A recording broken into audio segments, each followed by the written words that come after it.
What's the easiest choice you can make? Window instead of middle seat? Picking a vendor who sends a great gift basket? Outsourcing business tasks you hate? What about selling with Shopify?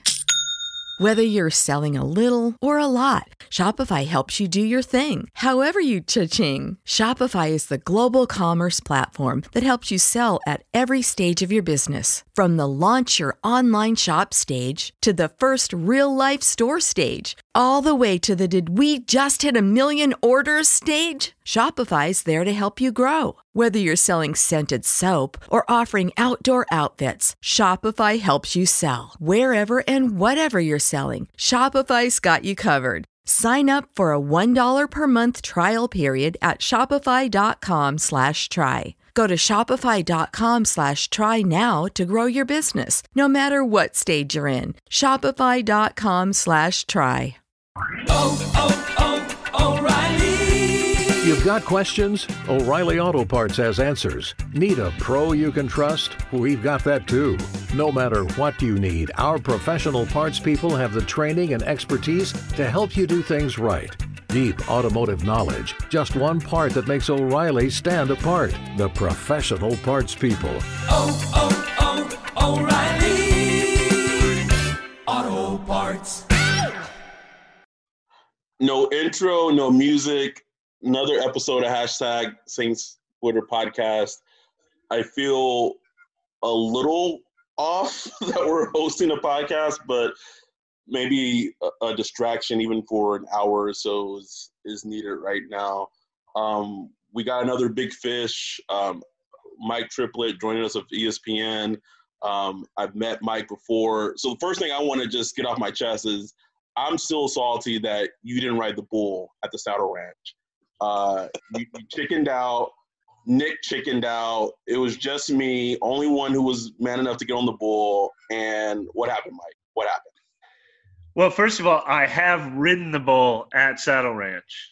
So multiple times in my life. So I didn't feel I needed to prove anything to anyone that day. I really think your ire should be directed toward the people who didn't do it and have never done it, starting with me. I've seen the video I had him, by the way. So I forget it existed. So we're bringing you on to talk about Saints stuff. I mean, this off season's crazy in terms of the virus, and then pretty much there may be mini camps opening potentially depending on what happens. Just in the terms of just the outlook of the current team, I know it's a good problem to have, but with the amount of talent that's on the team and where they stack up in the NFL in total, like as fans, should we be nervous in terms of if this team doesn't live up to their potential? Yeah, look, there's a couple ways you could look at it. The positive or spinning it positive would be there's few teams in the NFL that are better equipped to handle this. There's no coaching change. There's no new quarterback. There's barely any new players. I think Emmanuel Sanders will be okay. I think they'll figure out what to do with Cesar Ruiz and Eric McCoy. It's got to be a lot harder for the teams. Look at the Carolina Panthers, for example. They've got Matt Rule and Joe Brady and Teddy Bridgewater. It's going to be a hard offseason for them. We saw this in 2011, and that was the best Saints team, I think, maybe ever. And they went 13-3.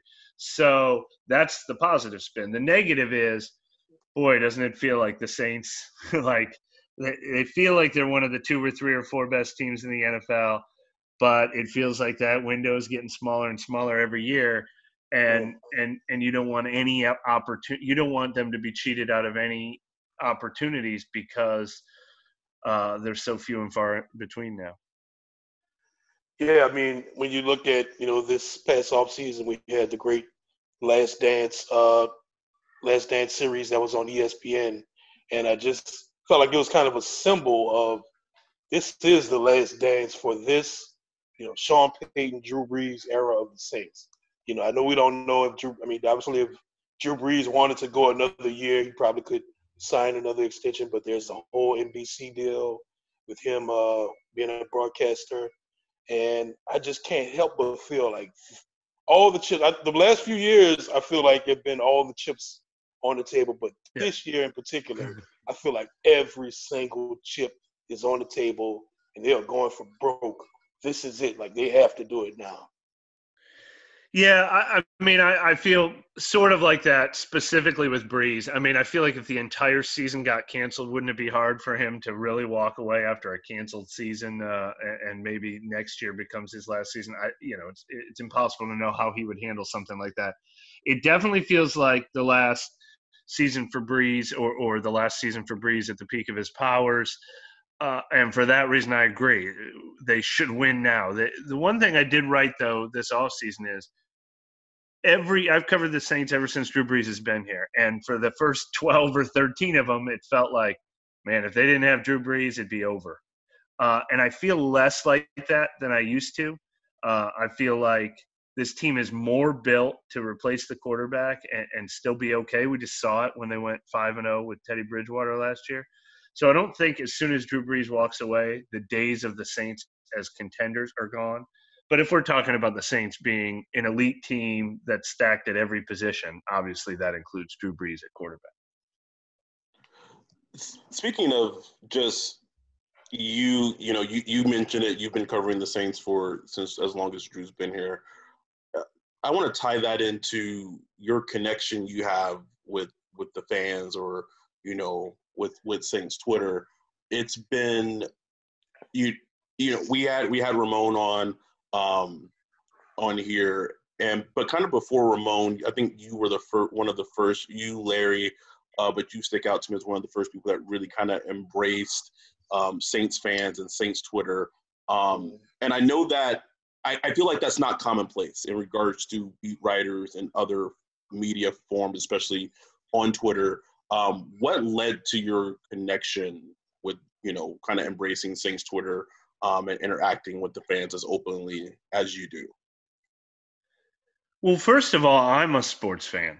And I've always, I take my role as a journalist seriously. And look, I didn't grow up in New Orleans, and I didn't grow up as a Saints fan. So, I'm not exactly, grew up a Saints fan, but I know that's who I'm writing for. I write the kind of stories and report the kind of stuff and give people the kind of, details that I want as a Saints fan. I mean, or as a sports fan, and you guys are who I'm here for.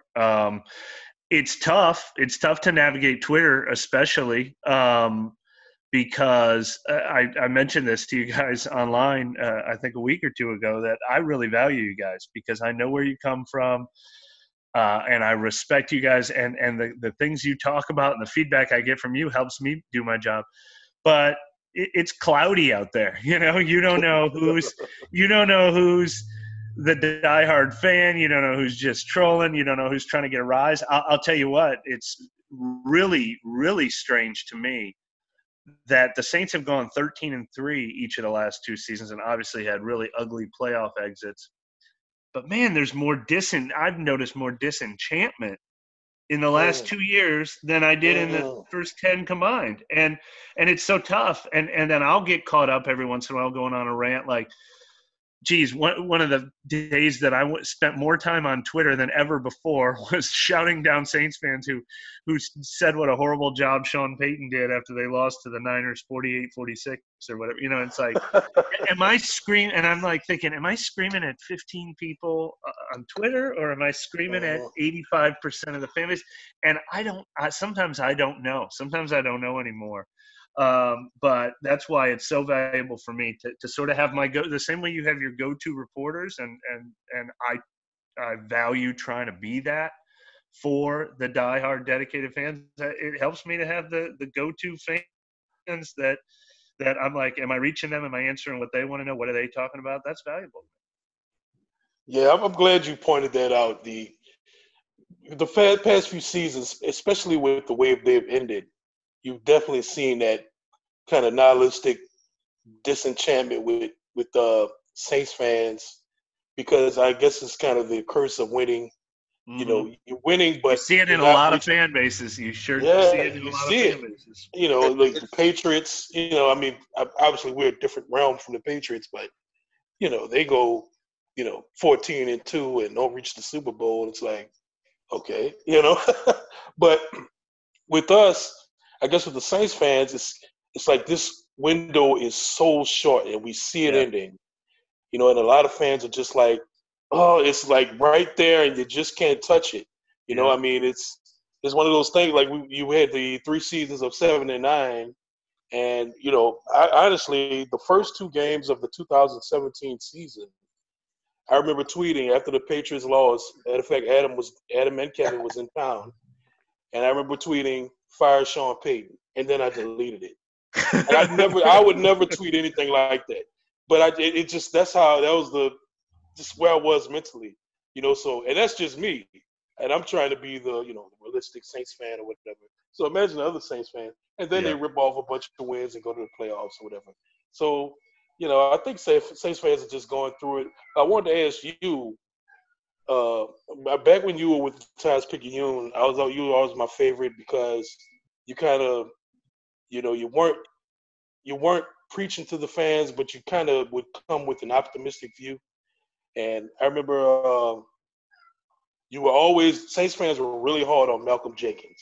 You take bad angles, you miss tackles, and you'd be like, look, Malcolm Jenkins is a good safety. And we'd get on you. We'd be in the comment sections getting on you.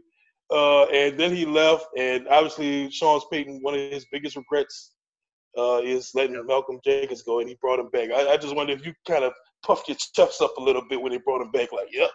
Well, a little bit, except for I feel bad for him coming back. It's kind of like Patrick Robinson coming back. Sometimes I feel like defensive backs are like a pitcher going to the Rockies or something. Like for some reason they can't lock into defensive back talent here. Marshawn Lattimore's the first guy to really sustain it. We've seen so many guys with so much potential. Look, Jairus Byrd went to 3 Pro Bowls before he got here, and then they couldn't unlock it for him here. But look, and I'm glad you say that look, I don't think I am ever the cheerleader. But yeah, look, I just did it the other day. I spoke up again on Twitter when people were ripping Eli Apple. I'm like, Eli Apple is not an elite cornerback, but why do people hate Eli Apple so much? I mean, can you name more than 10 or 12 horrible plays? They play 60 defensive snaps a game. I mean, there's a reason why they went 5-0 with Teddy Bridgewater at quarterback, and they were winning games 12-10 and 13-6. Do you remember DJ Chark and Amari Cooper going off on this team? And then Eli Apple those were good days for the secondary.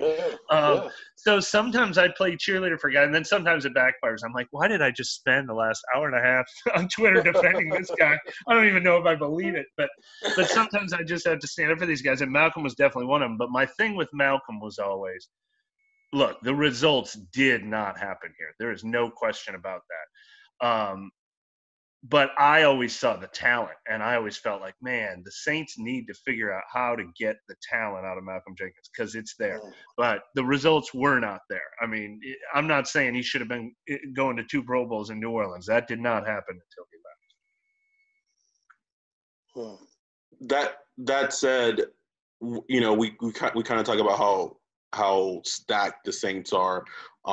Where do you potentially see like an area of, like, I know me and Ryan and I kind of feel like the depth at linebacker, potentially like the outside safety position outside of Jenkins and Lattimore is very shaky. Where do you see the holes that still remain on this team? To me, it's defensive end and the pass rush, partly because if I was building any NFL team, it would be quarterback and edge rusher. And then, I might take 2 edge rushers with my first 5 picks if I was building a team. I heading into this offseason before free agency or the draft, I listed receiver 1 and I think linebacker 2 and edge rusher 3. And then after they got Emmanuel Sanders, it was linebacker and edge rusher for me. I still think there's hope for Marcus Davenport, but I think ideally Marcus Davenport is a guy playing 60-70% of the snaps and rotating in with another guy. And maybe Trey Hendrickson is a serviceable backup, but I thought there was absolutely room for for more depth, certainly more explosion at edge. Now you absolutely need Marcus Davenport to both stay healthy and reach his potential. Otherwise, one of the most important areas on the football field might become a weakness. Mike, at this point, I mean, I guess with Sean Payton, we obviously all Saints fans, love Sean Payton to a certain extent. He's obviously one of the I guess top 5 coaches in the NFL, for the past 15 years or so. But I guess there's a segment of Saints fans that's like, you've had one of the best quarterbacks in the NFL for 15 years, and you've only been able to get to the Super Bowl once, and you won it. So I guess what I'm asking is, should we expect more out of Sean Payton, especially come playoff time? Yeah. You're this offensive guru, you're the guy. Should Saints fans expect more, or is that just not being, is that not just seeing the game clearly? Well, I mean, it's somewhere in between, I'm sure, but it's hard to expect more out of Sean Payton. The one thing I would say, if I'm looking at it with my head instead of my heart, is 13-3 means a lot. Losing in overtime to a really good Vikings team does not cancel out the fact that this team just went 13-3 and they went 5-0 with Teddy Bridgewater at quarterback. I mean, it's remarkable. They have won more games than any team in the NFL over the last 3 years. The most, more than the Patriots, more than anybody in the regular season. In the NFC. Yeah, exactly. They got the best record in the NFL over the last 3 years. And that was coming off the heels of those 3 7-9 seasons where you were not the only one who said fire Sean Payton. He was close. I don't know that he would have survived one more losing season. And he did. And now so listen to this. That includes that 0-2 start you're talking about. The best record in the NFL over the last 3 years, from that point where they went 7-9, 7-9, 0-2. Nobody's won more games since then. That does not get wiped away for me because of the playoff loss to the Rams, which they actually won, they actually won. Right. And look at, the deficit they had at receiver in that game.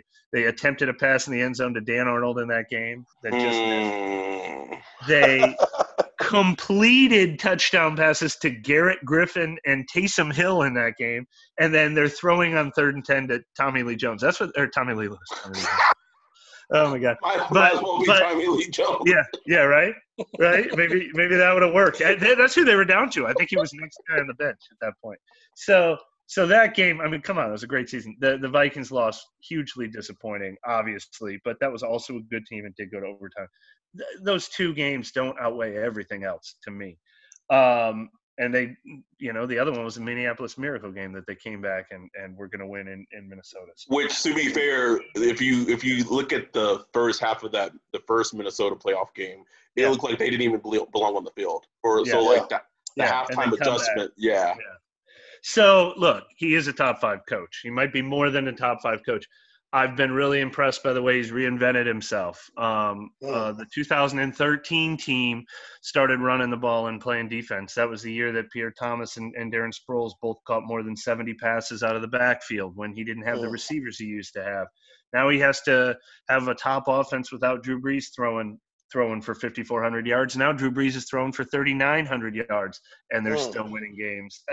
He's reinvented himself. He's done it with defense. He's done it with a run game. He's done it with a passing game. I think every fan deserves to be disappointed that the results have not played out in the playoffs, but they shouldn't want any other coach. I mean, if for some reason they parted ways, every team with the coaching vacancy would line up for Sean Payton. Of course, yeah. You spoke on your kind of, I won't say like a need, but like the depth behind the defensive line edge rusher position. So I know you had tweeted about it, like this little like percolating of rumor of like the Saints being interested in Jadeveon Clowney, and you kind of stuff that out. So typically when I hear things, Ryan or myself, like we're pretty like we'll talk about them, but we don't really kind of put them out in the ether until like it actually happens. And you kind of shut that down. Could you potentially see the Saints going a route of either a Clowney or Everson Griffin or something, in, being that they have like I believe like $9 million or maybe $10 million in cap space? Yeah, a few things there. Well, first of all, that is very tough from a reporting standpoint. I never try to add fuel to something that I haven't done my own reporting on, or that's definitely out there and it's been reported. And even if I got to say I can't confirm it, sometimes I like to ignore those. But about with Twitter, I probably had 8 people ask me a question, and I don't want to be a guy who's just not answering the question. So the way I worded it, and I sat there trying to carefully word it, because I cannot completely say this is a false rumor, I'm denying it. I'm just saying I have not heard that. I've tried to find out, and my reporting has not led me to have any indication that they're close to anything with Jadeveon Clowney. However, my experience and history of covering this team, that's the last thing I would ever rule out, because it's exactly the kind of move they make. And it's a position where they need to make a move like that. So I had already been asking around anything with Clowney or Griffin, because it seemed something that would help push this team over the top. I just have not had anybody let me know that sounds like something I should expect to happen, but I'm never going to completely rule it out. The money thing, though, I still think they got to save some of that money for I feel like this is the offseason that they got to extend Kamara. Now, it'd be tough for him to hold out, because he would lose a year of service and he'd be a restricted free agent next year. But, I mean, it's the exact same thing we saw with Michael Thomas last year, and he held out and he got his deal. I feel like they got to save that money. And even if they're not signing the deal with Kamara this year, well, next year they've got to sign him. He'd be an unrestricted free agent next year. They've got to sign DeMario Davis next year. Lattimore and Ramczyk are right behind it. I don't think the fact that they have $8 million means wait for the splash move automatically, because there's other things they could spend it on. So, I mean, all told, I like I said in that one tweet, I'm never going to say never when it comes to the Saints in a big move. But so far, I have not gotten an indication that is a likely move. Speaking of Kamara, I mean, what's your gut feeling on him? Because there's this whole movement of, hey, running backs, don't give them big second contracts, but at the same time, Kamara is just not a running back. He is such an important part of the offense, and just his presence brings so many options to what they do. So, I mean, just in your gut feeling, how do you even approach that? Do you go ahead and look at what Christian McCaffrey got paid and just say, hey, we just got to pay the guy? Yeah. Or do you try to find that kind of middle ground between Christian McCaffrey and whoever? Yep. Well, the middle ground between Christian McCaffrey and ever. How about Austin Eckler, who just caught like 97 passes last year, and he's only making like $6 million. So somewhere between 6 and 16. Could you imagine how running I hope nobody makes me the arbitrator. Could you imagine how running backs were when they saw the Austin Eckler contract? They had to be. Oh man. But yeah, look, Le'Veon Bell made like 13 something, but then Melvin Gordon only made 6. I mean, running backs it's impossible. So if Alvin Kamara puts his foot down, he said, I'm not taking $1 less than 16. I'm not taking $1 less than 15. No, I'm saying if he did that, I think there'd be an impossible decision on their hands. They have not reached that point yet. The other thing they could do is they could play hardball, and they could say, well, you're playing for $2 million this year, or you're sitting out and you'll be a restricted free agent next year. We could franchise you next year. The franchise would be what? I don't even know, but so, they have some leverage there too. Both sides have some leverage. The one thing I do know, though, is they have not decided to move on from Alvin Kamara. They value Alvin Kamara. They agree with exactly what you just said, which is he's not just a running back. He's a guy that has caught what is it? Is it 81 exactly? I'm drawing a blank now. 81 passes in every season exactly. Exactly. And I think he's good for 100. If he had a healthy season, I think he'd hit 100 receptions. So they value him very much. The lull he had last year when all of a sudden the touchdowns went away and he didn't look like himself, they know about his injuries.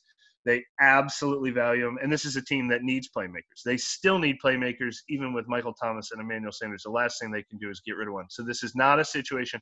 I knew they were going to trade Brandon Cooks. And when they decided to trade Brandon Cooks, when did they do it? During the scouting combine before free agency even started so they could save cap space and get a draft pick. When they traded Jimmy Graham, they did it before the start of free agency so they could free up some cap space and get the draft picks. This year, there was no inklings of them shopping Alvin Kamara before free agency or the draft. They've decided they want to keep him. The only thing that'll change that is if somehow the demands get unrealistic. Thanks for kind of hitting on that, because I feel like there's been this, I don't even know, like this movement on Twitter in regards to like this feel of replacing him. And I think it's the combination of a lot of running backs who've gotten these second contracts and this recency bias of it's all pretty much blown up in almost every team's face for the most part when these running backs are getting awarded these contracts. Well, and it's also the Saints cap concerns. I mean, if the Saints had $20 million in cap space, I think everybody would be all for it and be like, well, he'll be the one that doesn't blow up. But if you're thinking in your mind, we have to choose between Kamara, Lattimore, Ramczyk, we can only keep two, then maybe you talk him into being one of the expendable ones. And I get it.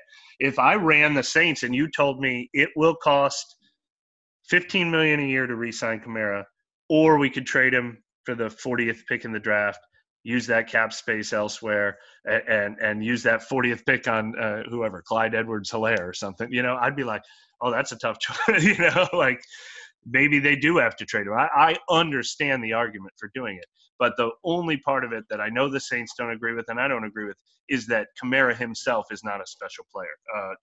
He's still 6 months ago, those same fans were probably the ones who were mad that McCaffrey was first-team All-Pro and he was second-team All-Pro the year before. Heading into last season, you'd have a hard time finding a Saints fan who would prefer McCaffrey to Kamara. Oh, I don't even think it's even Saints fans. I think like league-wide, it was tilted towards Kamara, and then the injuries happened. Yeah, you're right. For sure. And McCaffrey had like the season of all time. Right. He did. Right. But I guess it's just important to remember that 6 months ago we had those guys equal in our minds. I agree with you, not just Saints fans, most NFL analysts. I got one for you, Mike. And, I'm kind of asking you to dive into the mind of someone. So if you can't answer, you don't want to answer, I completely understand. But with all this going on out in the world the past week or so, the death of George Floyd and civil unrest that's been happening the past week or so, you've had all these athletes come out and kind of make a statement, Twitter post, IG post, something. And with Drew Brees, who is someone we all love, I personally, I just can't even describe how much I appreciate Drew Brees. But, he's been pretty solid on this situation, which has been a trend. Going back to like 2016, after the murder of Alton Sterling, there was a, mass protest going on in Baton Rouge. There's a lot going on. And I remember he posted like an ad on Twitter. And a lot of Saints fans, understandably were pretty pissed off.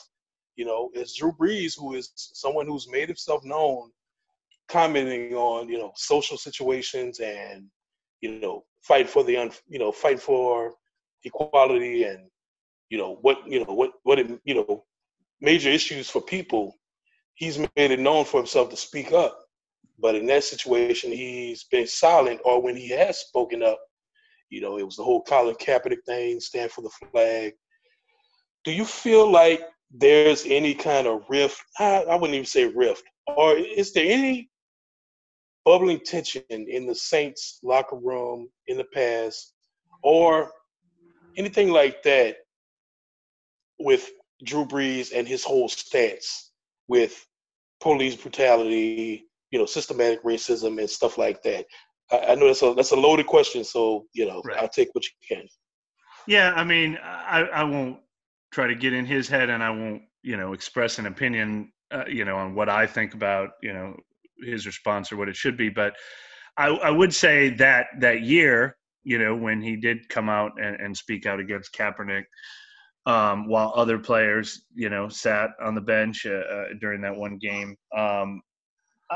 I I never sensed that tension bubbled over and became a problem for the team. And, right or wrong, they did reach, some sort of a compromise where they started kneeling and locking arms before the anthem and tried to work together as a team. So it's impossible to know now. There's no locker room now, and I don't know.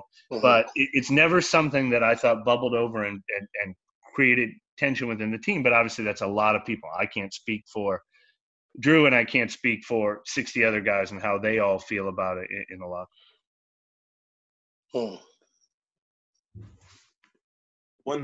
Speaking, it's not the same topic, but something that Michael Thomas has been known for is being very Twitter active or social media active in general. Have you ever gotten a sense that it's gotten to the point where like either the coach or the front office or Sean has been like, all right, man, like come on, like stop, like calm down, please? I don't know for sure. I mean, I know that's such a touchy subject. I've never heard of them having to have an intervention with a player and say, you've got to cut this out. I mean, I think they tiptoe around those issues too. They don't want to try to curtail what somebody wants to say, but at the same time, I think they do offer advice in certain situations about how something will be perceived or received. I'm not sure.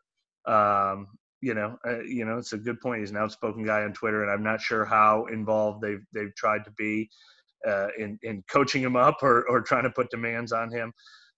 It feels, in general, Sean Payton is a guy who has not tried to stifle what people say on social media, and Sean Payton certainly is not a guy who's tried to stifle what he himself says on social media. I mean, he can't say anything now since the way he's been on Twitter this offseason is like, so coach, look at your own Twitter feed. You know? They're just following the lead. Yeah, exactly. I know that. Look, people feel free to express themselves a lot more when they're winning, right? And we've seen a lot of winning. My last one for you, Mike, is I guess I talked about Malcolm Jenkins earlier and how you would defend him sometimes back when you were with NOLA.com. I guess I've kind of become you with Marcus Williams. For some reason, I don't know why I feel the need to defend him. Very similar comparison. Yeah, right. So is he the new Malcolm Jenkins? You know, I mean, is he that guy? I feel the same way about Marcus Williams in that I know there's talent there. And I just, in general, I have probably spent more breath defending members of the secondary and the offensive line. Those are probably the two positions, because they're the two positions where you can make 2 mistakes a game, or 4 mistakes a month and be labeled as a failure. And obviously, same thing I was saying about Eli Apple earlier, Marcus Williams must be doing something right to be the free safety for a team who everyone would agree has had a better defense over the past 2 years than they've ever had in the Peyton Breeze era. Now, I mean, the Super Bowl winning defense forced more turnovers, but as far as actually being able to play some pass defense and keep another team from scoring, their secondary is in good shape these days. So if you think their secondary is in good shape, the free safety is probably doing something right. They're not getting routinely beat over the top. I don't, it's hard to say. I don't think I've seen improvement, and that's a disappointment because he was so promising his rookie year and into that second training camp, and we haven't seen him take that next step. But I also don't think I've seen regression. I think he's been about the same effectiveness as a player in each of the 3 years. Yes. I mean, like Pro Football Focus has him as like, I don't always agree with their grades or understand their grades, but I think they had him as like a top 5 safety in the league this last year. Yeah. He's doing something right. I mean, I keep saying this, but they've had a top 10 defense the last 2 years. They've had the best record in the league the last 2 years. They won games 12-10 and 13-6 against the Cowboys. When Teddy Bridgewater was playing quarterback for him, he's doing something right back there. I think the tackling is so. There's been a handful of those plays that are just magnified so much. I do think there's more potential for him to tap into, but I think if they don't re-sign him next year, which is possible that they won't with all the other guys we talked about, then he could be the kind of guy like Malcolm or like Kenny Vaccaro who goes on and I would expect, he's still going to have a bright future, whether it's in New Orleans or somewhere else. He's eventually going to figure it out, I think. Yeah. I mean, I would just say, just go watch 2014, 15, and 16. Just look at the highlights. You don't even have to watch the game. And just watch how often they got beat deep. So often. And then go watch 17, 18, and 19. I mean, it's night and day. It's night and day. And that's attributed to his range and to the fear he puts in some quarterbacks, as this is a guy that can get to the ball quickly. He has that range, that elite range. But like you said, there hasn't been much progress. I mean, I look at what I wrote about him when I studied him coming out of Utah, and it reads as if you're describing him today. Elite range, good ball skills, shaky angles, miss a lot of tackles. Nothing has changed. He is who he is. Here's the problem, though. When he was coming out of Utah, what did he have? 5 picks as a junior and 5 picks as a senior, and then 5 total, including the playoffs as a rookie. If he got those 5 every year, it would cure a lot of problems. I think people want to see those home runs to balance out the occasional mistake. I think that would improve his reputation or perception a little more if he was still, if it was home runs and strikeouts, people appreciate that a little more than batting 300 with strikeouts. Yeah. But it's funny that you say, back to Malcolm Jenkins, and it all comes around to my defense of Malcolm Jenkins. One thing that shocked me, and again, I never know if it's the same fans that hate one thing. I don't know if it's the same fans that hate Marcus Williams and Eli Apple that love Von Bell and hated the Malcolm Jenkins signing. And I think to myself, I'm like, all right, so we all agree there is great talent in the secondary. Like, Lattimore's fantastic. Marcus Williams has so much potential. Janoris Jenkins is a stud. C.J. Gardner-Johnson, everybody seems to love.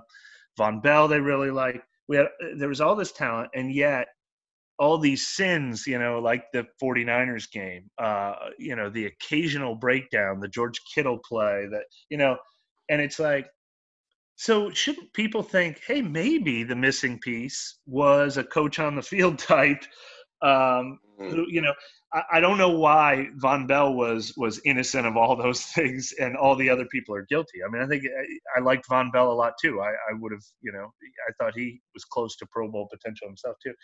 But it's like, maybe Malcolm Jenkins is the missing piece for, maybe that's what has been missing is a little more knowledge and veteran savvy in the secondary. I don't know that's the case, but you'd think there'd be more support for a move to that, because it's the only thing this secondary has had is inconsistency. The talent is definitely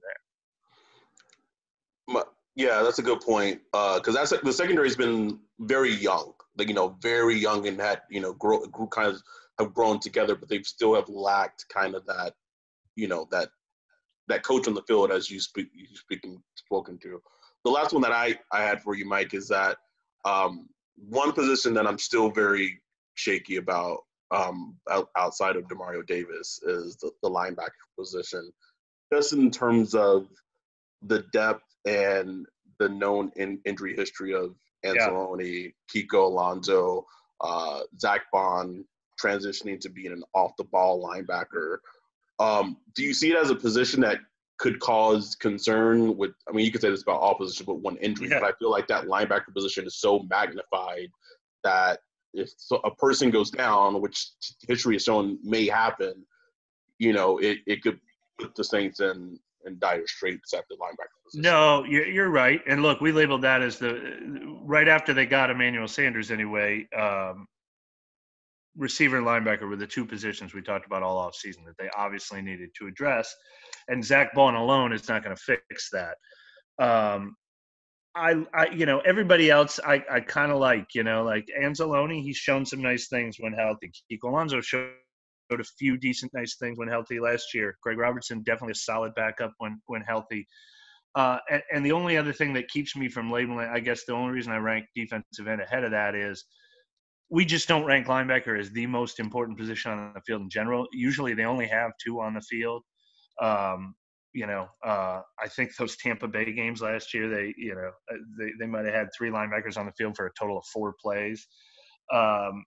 You build your team with I always think we all, tend to go to the same ones: quarterback, edge rush, pass rush, secondary, and offensive line protecting the quarterback. So that's why it doesn't scream to me. But yeah, no question. If Demario Davis isn't playing in a game, that's an incredible deficit. No doubt about it. Well, Mike, we don't want to keep you too long. Thank you for coming on and joining us. We wanted for sure to get you on. You've been such a huge voice in Saints media for such a long period of time that it's been a pleasure having you on. And with everything going on, continue to stay safe, continue to be well. But we loved having you on.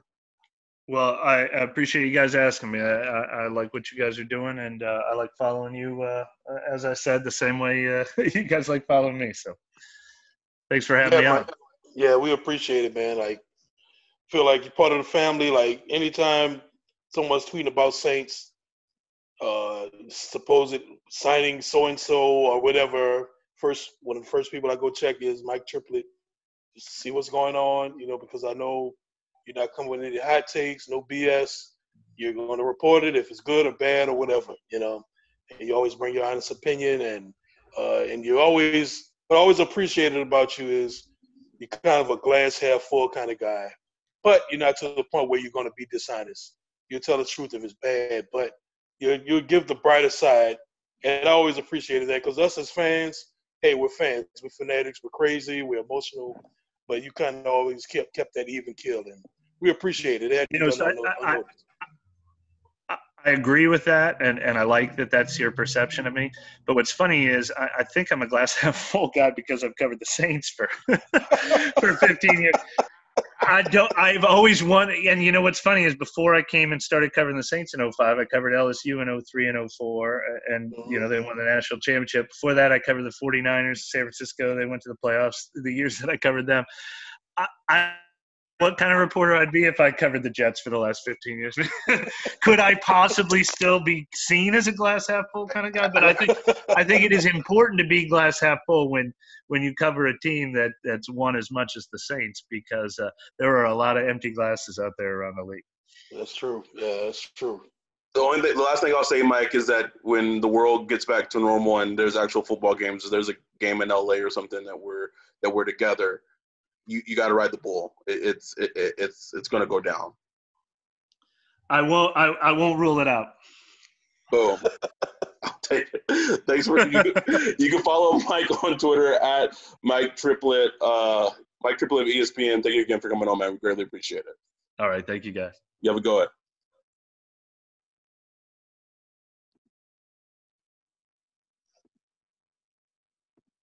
That was a good combo. That was good. Yeah. I love Mike, man. I always love Mike. Good dude. So Ryan and I kind of just wanted. I mean, I feel like we would be remiss if we just laughed and talked about Saints football and not talked about like the real shit that's going on right outside our doors right now. I mean, I don't even know where to start. I mean, I'll let you share your thoughts, and I'll just share mine of just kind of where we are right now, and the world and everything going on. Well, first I want to say I'm not the type of guy that's going to put a message out and saying, hey, you need to think like this, or this is what you need to be doing, or anything like that. That's just not me. Everybody are individuals. Everybody's flawed. Everybody has their own personality traits. Some people have empathy. Some people don't. You know, some people have a little more than others. You know, so I can't make that kind of message to be like, hey, you know, I have plenty of people on Twitter or that are out there in the universe are just much better than that than me. I just wanted to kind of just get out my thoughts because I just kind of sat back and watched this past week. First, getting on Facebook and watching George Floyd's murder, and seeing a man's soul leave his body. You know, that's not something you see every day. And seeing that inflicted upon him, it's stuff soldiers come home from wars with PSD, suffering from PSD, you know? So, but this is something we have seen constantly, you know, for years, especially today with the advent of, you know, cell phone cameras and stuff like that.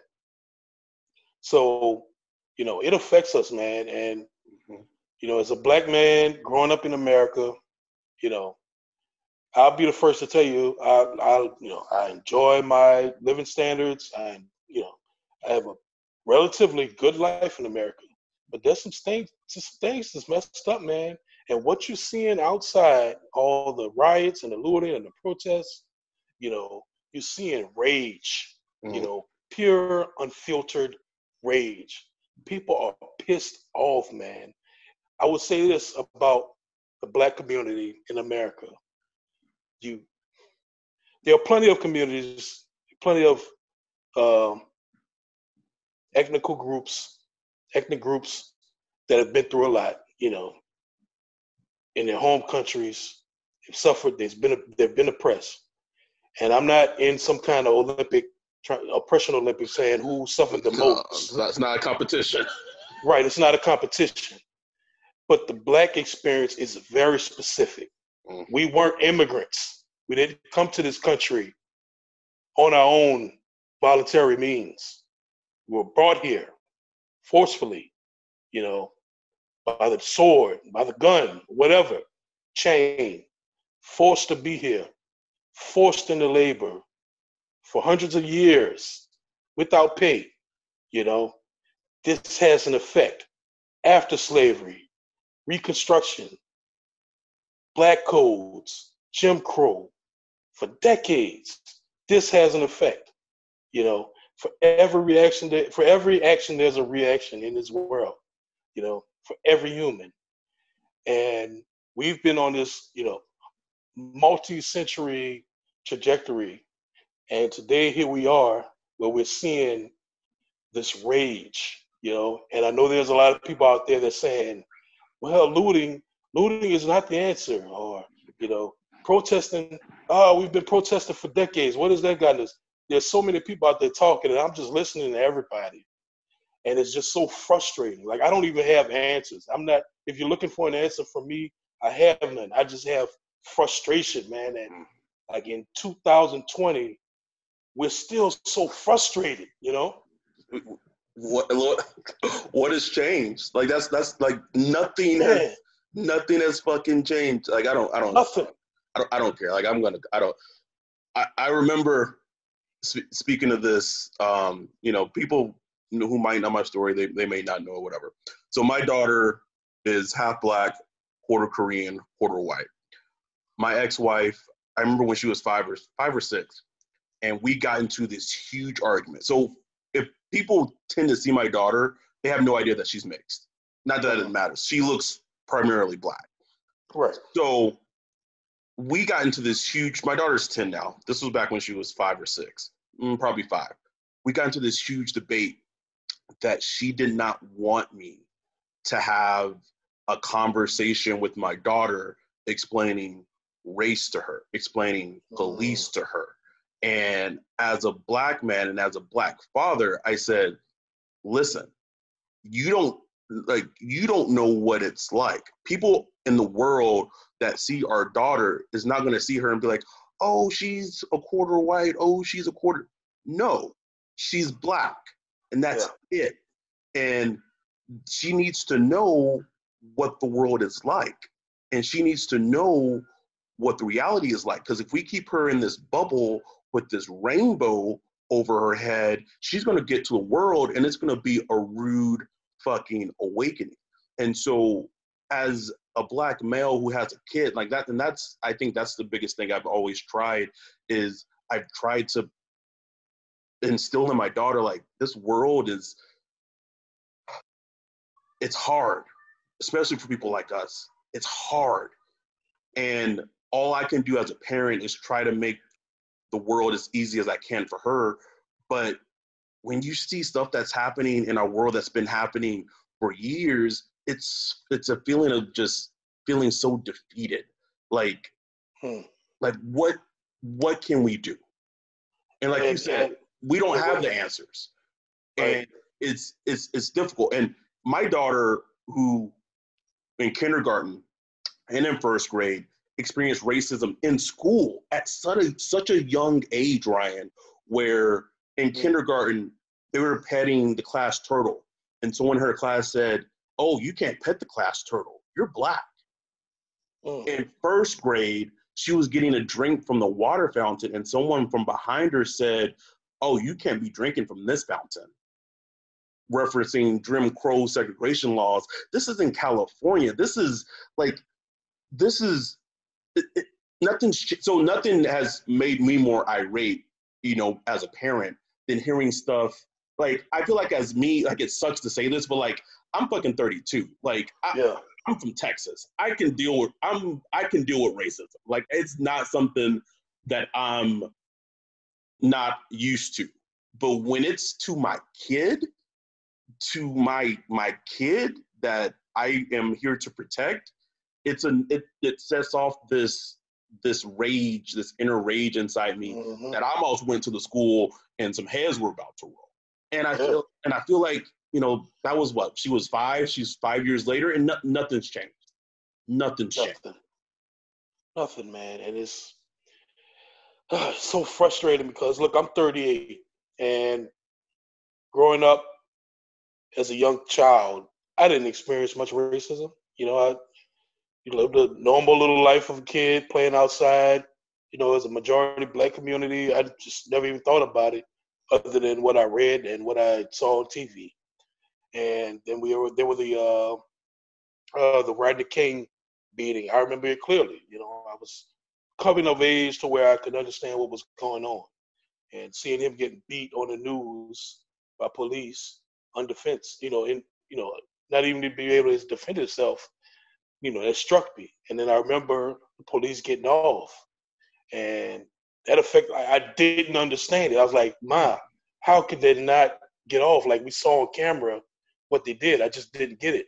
And then I saw the riots afterwards in LA and all that stuff. And, and then years later, and then I become a teenager, and I start to feel that I'm the target, when I'm out, in the streets, just being me, what I'm saying? Not causing any trouble or nothing, but I see how they look at me. I see that even if I'm in my own community, it's like I'm an infiltrator and they own it, so that's when I started to realize at an early age, I see what Ice Cube was talking about. I see what my brother was telling me. I see what my mom and dad was talking about. So I started to realize it.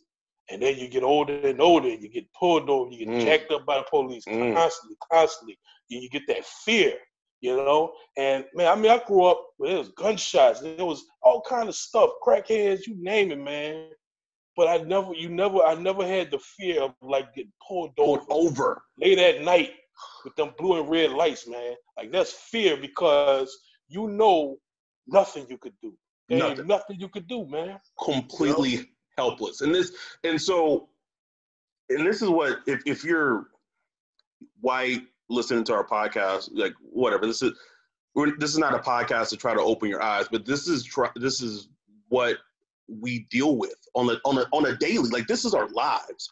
So an analogy I once made, and I recently tweeted it, and I feel still it's a really important analogy, and it's more geared towards women.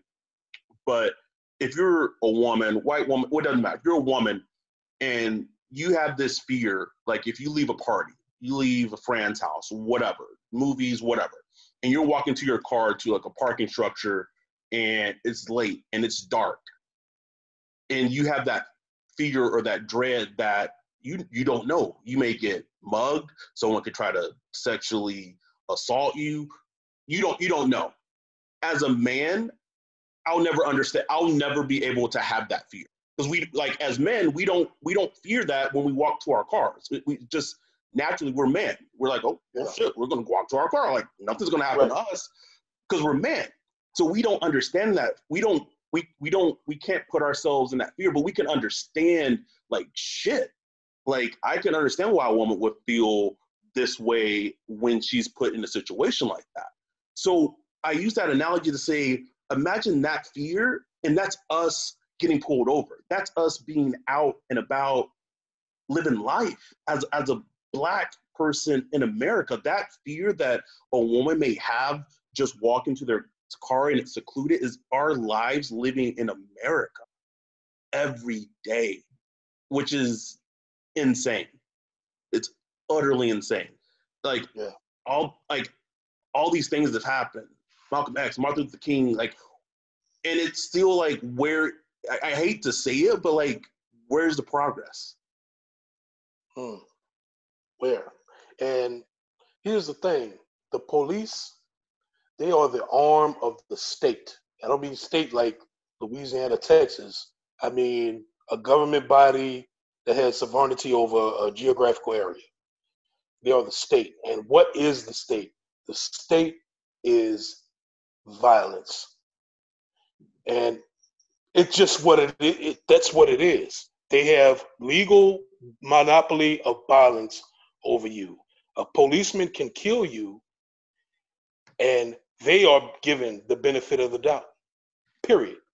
So all this that's going on, the protests, civil unrest, all this is going on is a frustration of a bigger picture of racism, but really it's specifically about the police and how they view the Black community.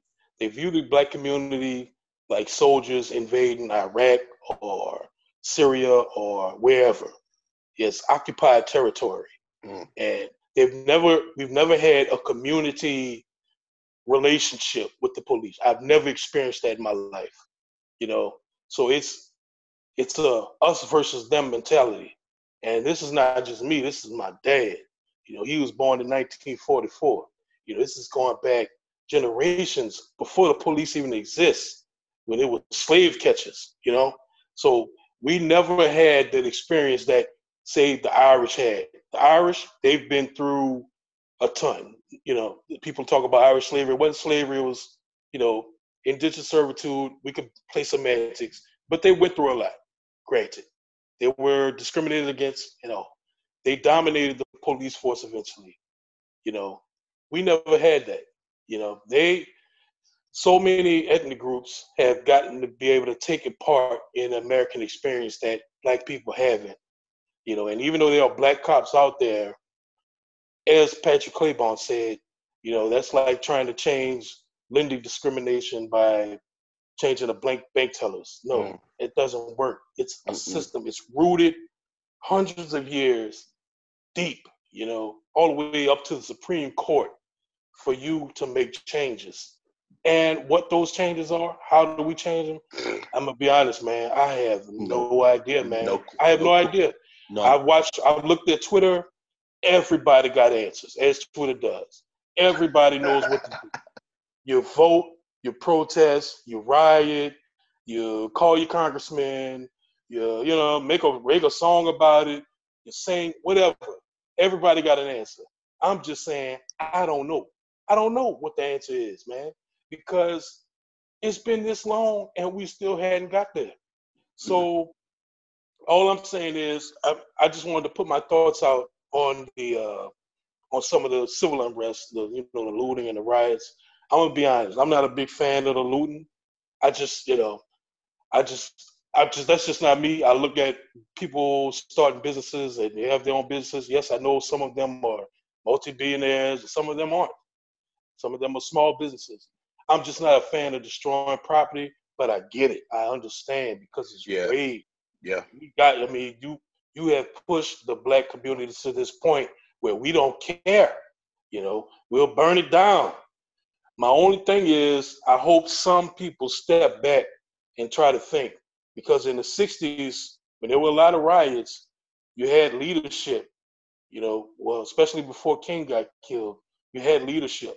So when there was civil unrest, you had somebody working the back channels, somebody go and talk to Lyndon Johnson, somebody go and talk to the governors of the state saying, look, we need these bills passed. We need this legislation to happen to make this change, or else this is going to happen. Right now, I don't see that leadership.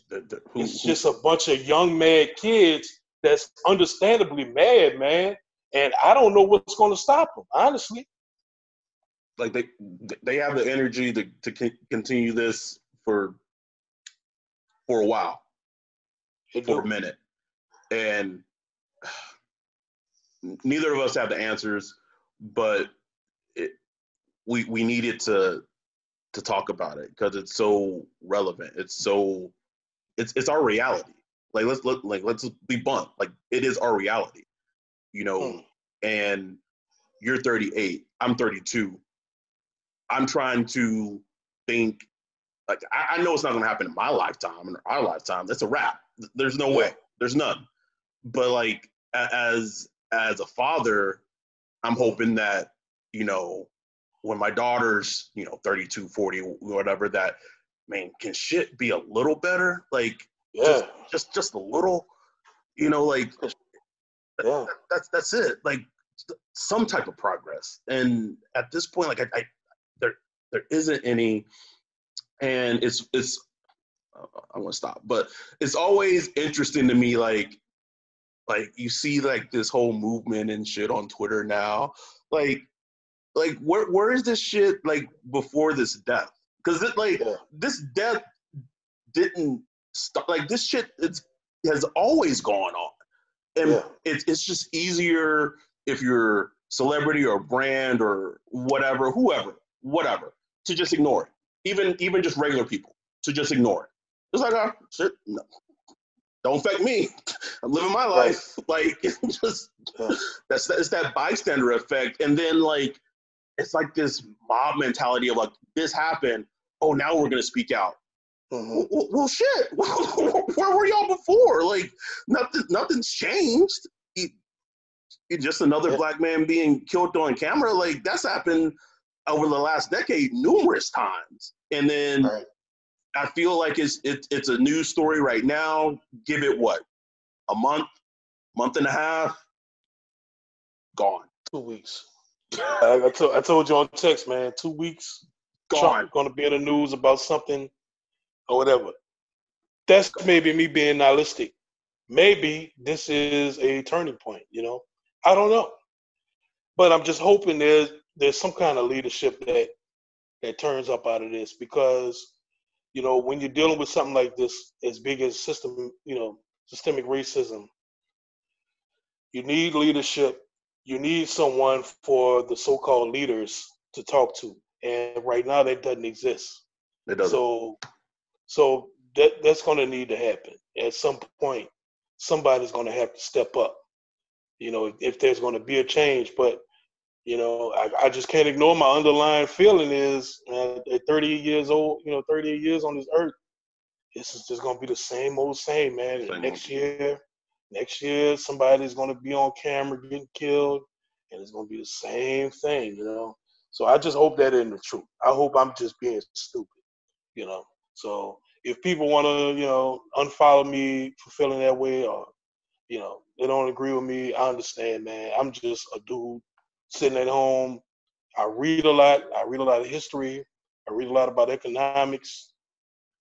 And, I think I got a good grasp on the historical effects of systemic racism on the black community. I just don't have an answer, man, and I wish I did. I mean, we all wish we did. We all wish we could do something to fix it, make it better, and we just it's a paralyzing feeling. It's a paralyzing feeling to not have an answer. It's the same type of paralyzing feeling that we have as black men or black people, when we see those lights go off behind us and we get pulled over. Like, it's a paralyzing feeling. And I just want to add this. Like, we got to go to work tomorrow. You know what I'm saying? Oh, We just got to go to work tomorrow like, everything all good. And if you like, I really appreciated Patrick talking about it when we talked to Patrick Claiborne. Obviously, the higher you get, depending on what industry, sometimes you're the only black dude in the room. Ooh, speak on it. I mean, I'm in IT at my company, and it's a fairly big company. I'm the only black man in the room when we meet, bro. The only one. I'm a male social worker, so I'm a minority 2 ways, being a male and social worker and being black. And it's like, how do I process it? How am I supposed to process it? Because there's going to be one person. Well, Ryan, I just don't understand why they're just like. Or the one that's like, hey, did you see those riots that's going on? What's up with that? Like, I'm supposed to be the spokesman of the black community. And don't make no mistake, I'm going to rep. I'm a rep, you know what I'm saying? But at the same time, it's just like, damn, man, like, this is wearing me out. Like, damn. It's only been what, a week, a few. I don't even know how long it's been. I've lost sense of time at this point. But that's all I got, man. I'm not about to waste people's time no more. I just want to just vent a little bit, man. Yeah, you gotta let it. And if, like Ryan said, like, he's more of a. You can unfollow him if you don't like what we said or you don't like where we're coming from. You can just block. You can block me. Like, block me back. Like, I really don't care, because like I'm not gonna. This is our life. This is our experience. Like, you're not gonna sully it and whatever. I'm not gonna get into it. So, but listen to the podcast. You can always listen. Oh, for sure. Stay subscribed. Give us a 5-star review. SaintsTwitterPod.com. Yes, we have our own URL. SaintsTwitterPod.com. Oh man. With that, we're gonna get out of here. Man, I don't even know what's on deck. I think we've talked football as much as we can talk football at this point. Right. We're gonna start just getting people on here just to chop it up at this point. Yeah. Just something. But we got something cooking. Like, when the season is getting close to rolling, once we really figure out what's going on, we got some big things coming. Fantasy drafts. Fantasy football. That actually means Ryan's gonna actually participate in the fantasy football league, which is and I'm gonna lose. Which is comedy in itself. But it's all good. We got big things coming though, so keep following, subscribe, all that stuff. Yeah, we love the support. All the support we get on Twitter, we appreciate it. Because at the end of the day, we're doing this for the fans. We do this out of fun. But at the same time, we're people. We're going to keep shit real, because this is real life stuff that we're dealing with. So, you can follow Ryan on Twitter at ThatBoyWolf. Don't follow me on Twitter. It's fine. With that, we're out. Peace. O'Reilly. You've got questions? O'Reilly Auto Parts has answers. Need a pro you can trust? We've got that too. No matter what you need, our professional parts people have the training and expertise to help you do things right. Deep automotive knowledge. Just one part that makes O'Reilly stand apart. The professional parts people. O'Reilly.